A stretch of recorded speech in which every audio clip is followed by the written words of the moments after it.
nous sommes réunis aujourd'hui, en ce 4 avril 2026, pour célébrer l'accession de notre pays, le Sénégal, à la souveraineté internationale. Cette date anniversaire de notre indépendance constitue un moment fort de la vie de notre nation. Elle offre l'opportunité de réaffirmer notre attachement aux valeurs républicaines et de mesurer le chemin parcouru depuis la fondation de notre État. À cette occasion, je tiens en premier lieu à adresser mes félicitations à l'ensemble des personnels ayant pris part au défilé. La police nationale, aux côtés des autres composantes des forces de défense et de sécurité, a livré une prestation de grande qualité. La rigueur, la discipline et la prestance dont vous avez fait preuve témoignent du professionnalisme qui caractérise notre institution. Vous avez dignement représenté la police nationale et honoré la devise de notre République, un peuple, un but, une foi. Je saisis cette opportunité pour adresser mes chaleureuses félicitations aux récipiendaires du jour, qu'il s'agisse de l'élévation aux ordres nationaux ou de la remise de la médaille d'honneur. Ces distinctions récompensent solennellement votre engagement, votre loyauté et les services éminemment rendus à la nation. Vous constituez des exemples pour l'ensemble de vos collègues et la République qui, par ces décorations, vous témoignent sa reconnaissance. Mesdames et messieurs, la célébration de notre indépendance est indissociable du devoir de mémoire envers ceux qui ont consacré leur vie à la défense de nos institutions. C'est dans ce cadre que s'inscrit la cérémonie de ce jour, marquée par une décision hautement symbolique, la rebaptisation du camp du groupement mobile d'intervention de la police nationale. Le site où nous nous trouvons aujourd'hui, connu jusqu'à présent sous l'appellation de camp tropical, portera désormais officiellement le nom de camp des martyrs du 16 février 1994. Le 16 février 1994 demeure une date marquante dans l'histoire de la police nationale. Ce jour-là, dans l'accomplissement de leur mission de maintien de l'ordre public, 6 de nos fonctionnaires de police ont perdu la vie lors de violents affrontements. Ils sont tombés dans l'exercice de leurs fonctions en défendant l'état de droit et la sécurité de nos concitoyens. En attribuant leur nom à ce camp qui abrite le groupement mobile d'intervention, unité spécialisée dans le maintien de l'ordre et le rétablissement de l'ordre, l'institution policière pose un acte fort de reconnaissance. Ce geste témoigne de notre volonté de pérenniser la mémoire de nos collègues disparus.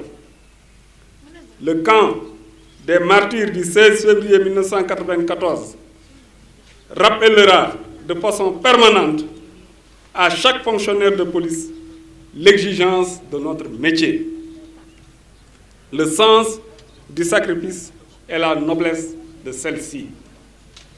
Je tiens à adresser un message particulier aux familles des victimes du 16 février qui nous ont fait l'honneur de leur présence aujourd'hui. Vous êtes les témoins vivants du prix que notre pays a payé pour préserver l'ordre et la stabilité. Vos proches ont donné leur vie dans l'accomplissement du devoir. Et cette cérémonie de rebaptisation du camp est, en quelque sorte, une reconnaissance solennelle de ce sacrifice. Le nom qui sera désormais porté par ce camp est un hommage éternel à votre deuil et à votre dignité. Soyez assurés que l'institution policière, dans son ensemble, ne vous oubliera jamais et que le souvenir de vos bien-aimés continuera à inspirer chaque policier qui franchira les portes de ce camp, le camp des martyrs du 16 février 1994. Commissaires, officiers, sous-officiers, gradés, agents de police et policiers adjoints volontaires, l'environnement sécuritaire actuel exige de notre part une vigilance constante et une adaptation continue de nos méthodes. Le souvenir de nos martyrs doit conforter notre détermination à assurer la protection des personnes et des biens, à combattre la criminalité sous toutes ses formes et à préserver la tranquillité publique dans le respect absolu des lois et règlements de la République. Je vous invite à maintenir un niveau élevé de professionnalisme, de cohésion et d'intégrité. La relation de confiance avec les populations que nous servons demeure une priorité. Et c'est notre exemplarité quotidienne, et c'est de par notre exemplarité quotidienne que nous la consoliderons. Avant de conclure, je tiens à souligner un événement majeur qui illustre la confiance placée en notre pays et en ses institutions.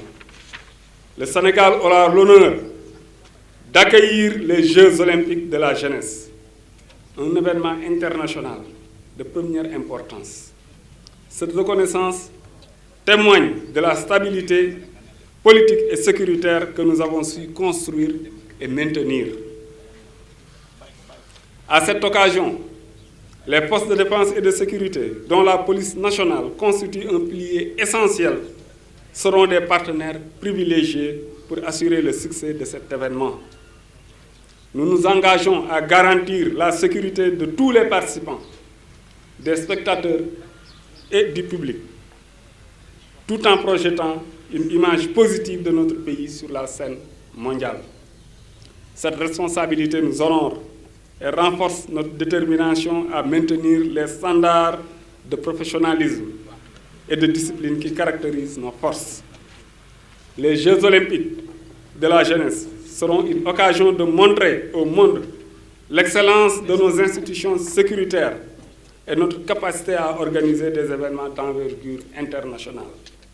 Pour conclure, je renouvelle mes félicitations aux participants au défilé ainsi qu'aux personnels qui seront décorés. Et je formule des vœux de stabilité, de sécurité et de prospérité pour le Sénégal. Que Dieu bénisse la police nationale. Que Dieu bénisse le Sénégal dans l'honneur au service de la loi.